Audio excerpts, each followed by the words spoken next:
Assalamualaikum warahmatullahi wabarakatuh. Salam sejahtera untuk kita semua.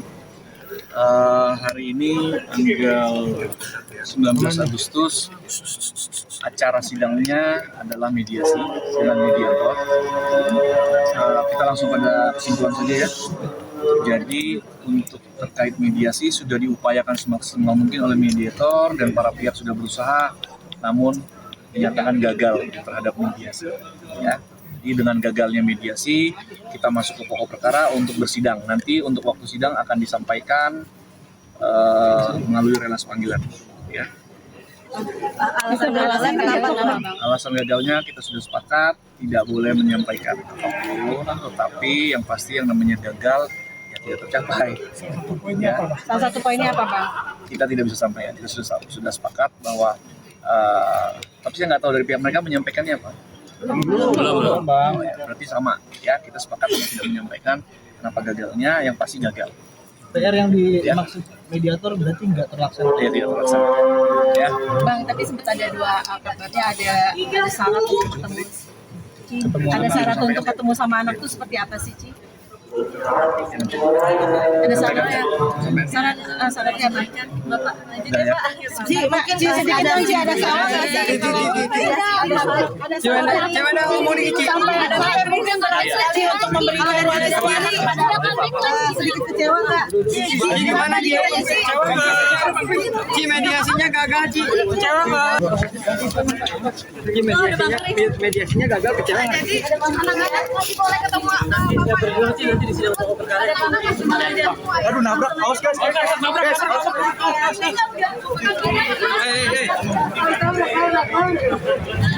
Ci.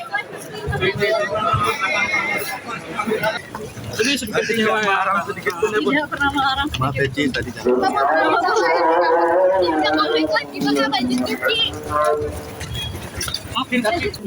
apa yang tadi teman-teman wartawan tanya terkait dengan apa tadi syarat ya, syarat untuk ketemu, syarat untuk bertemu. Sebenarnya tidak ada syarat-syarat. Yang ada adalah kewajiban dari orang tua untuk menjaga anak-anaknya dari apa? Dari hal-hal, dari situasi kesehatan yang baik, ya hal-hal yang aman. Jadi klien kami dalam acara ulang tahun itu tidak pernah melarang, bahkan kami bisa sampaikan chattingannya. Ya, jadi saya bicaranya adalah berdasarkan chattingan saja. Ya. Ini sudah disampaikan. Ya. Untuk acara besok sudah aku siapkan bekal dan baju ganti anak-anak. Ya, artinya sudah diizinkan anak-anak. Yang kedua, ayah boleh kok dari tadi saya juga nanya lokasi dan jamnya supaya bisa diatur semua. Satu hal lagi ya, saya blok ya, saya sensor ya.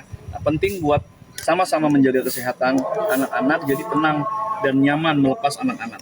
Semua sudah diiyakan, tetapi ada kewajiban orang tua untuk menjaga yang itu harus kita laksanakan. Ya. Nah, setelah itu ternyata belum bisa dilaksanakan ya. Dengan berat hati ya, memang pada saat kemarin tidak bisa hadir ya, karena memang ini masih dalam masa dengan mediator juga ya, harus bersama-sama. Jadi itu yang membuat tidak ada titik temu lagi ya. Jadi gini, Minola kan kuasa hukum mereka kan menyampaikan ya bahwa secara Akta 39 sudah disampaikan kewajibannya ya. Tetapi Bang Minola juga harus bisa melihat ada aturan lain, yaitu aturan tentang Undang-Undang Perlindungan Anak ya. Undang-Undang Perlindungan Anak pasal berapa? Pasal 45 ayat 1, 45B dan pasal 46. Nanti teman-teman wartawan bisa baca ya, yang intinya dari pasal itu adalah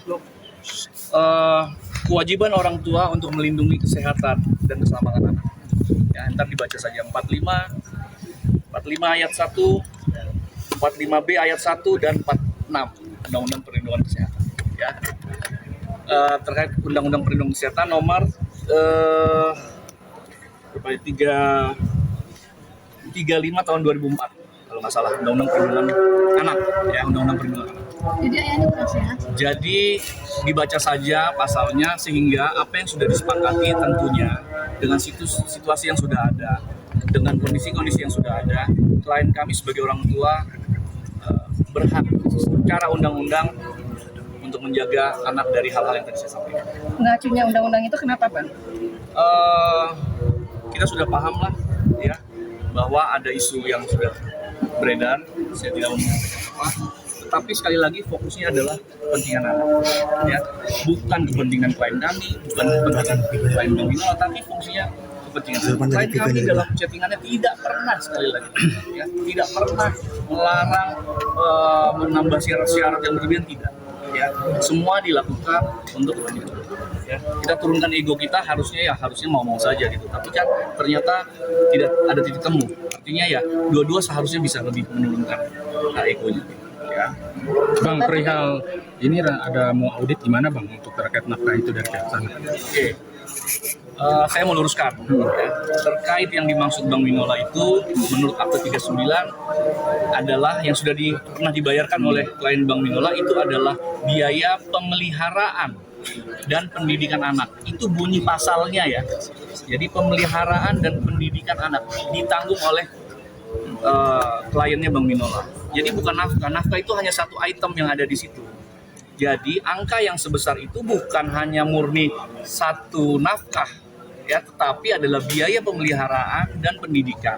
Ya, kita siap untuk menyampaikan pertanggungjawaban pelaporan terhadap itu. Ya, saya pastikan sekali lagi kita siap menyampaikan pertanggungjawaban pelaporan terkait dengan biaya yang pernah diberikan. Tetapi harus dipahami, biaya itu bisa diserahkan pertama adalah ditalangi dulu oleh klien kami. Jadi sistemnya reimburse.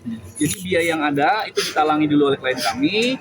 Lalu setelah itu klien kami menagihkan dengan poin-poin ini, biaya ini untuk ini, biaya ini untuk ini, biaya ini untuk ini. Dibaca oleh pihak klien Bang Minola dan disetujui. Harusnya kalau dia tidak menyetujui, pada saat disampaikan sudah tidak akan dibayar. Misalnya ditagihkan 200 juta. Yang setuju misalnya 100 juta. Ya sudah dibayarkan saja 100 juta. Artinya proses itu sudah ada persetujuan sebenarnya, ya, tetapi lucu kalau sekarang mereka minta audit nafkah atau audit biaya pemeliharaan dan pendidikan. Tetapi klien kami tegaskan tidak berkeberatan itu dilakukan, klien kami nggak ada masalah karena semua buktinya ada. Tetapi ya lucu aja, ya, audit itu kan biasa untuk perusahaan, untuk karyawan. Kalau yang mereka lakukan ini untuk kehidupan anak makan bakso di pinggir jalan lalu diminta bon bakso, ini kan agak, menurut saya agak nggak lazim lah buat kami lawyer. Tapi yang lazim sebenarnya adalah audit kesehatan buat kami. Ya, kalau dia memang mau meminta audit nafkah atau biaya pemeliharaan dan pendidikan itu, kita juga minta audit kesehatan terhadap klien Bang Minola. Sudah minta, Bang? Ya belum, ya. Bisa Mungkin jadi akan minta. nantinya mungkin ya kita pikir kalau memang itu perlu, untuk siapa, sekali lagi demi kepentingan anak. Kami tidak pernah bicara kepentingan klien kami, ya, demi kepentingan anak. Bang, tadi kan sempat Abang selalu bilang kepentingan anak, turunkan ego kedua orang tua. Ya. Tapi sampai detik hari ini, kenapa pihak Abang sepertinya apa benar sulit sekali untuk memberikan waktu itu kalau sudah mengacu dari Akta 39 itu? Gini, Akte 39 itu adalah undang-undang bagi para pihak. Tetapi undang-undang ini kan juga harus melihat undang-undang lain, aturan lain. Aturannya, ya, kesepakatan itu kalau belum secara jelas diperinci terhadap hal-hal yang lebih khusus, itu kan harus kita duduk bersama dulu, ya kan? Lalu kita juga mempunyai fakta hukum yang berbeda yang secara undang-undang juga harus dipenuhi. Sehingga ada dua peraturan, ada dua undang-undang yang harusnya bisa kita duduk bersama untuk sama-sama menjalani. Tapi nyatanya kan pihak satu bersikeras di sini, pihak ini bersikeras di sini. Akhirnya tidak ada titik temu, yang mana mediasi juga akhirnya gagal. Bang, artinya alasan kesehatan yang membuat anak-anak tidak bertemu ayahnya? Artinya adalah ibunya secara undang-undang diberikan hak untuk bisa menjaga anaknya. Orang tua wajib memberikan yang terbaik buat anak-anak dari sisi kesehatan, dari sisi materi semua.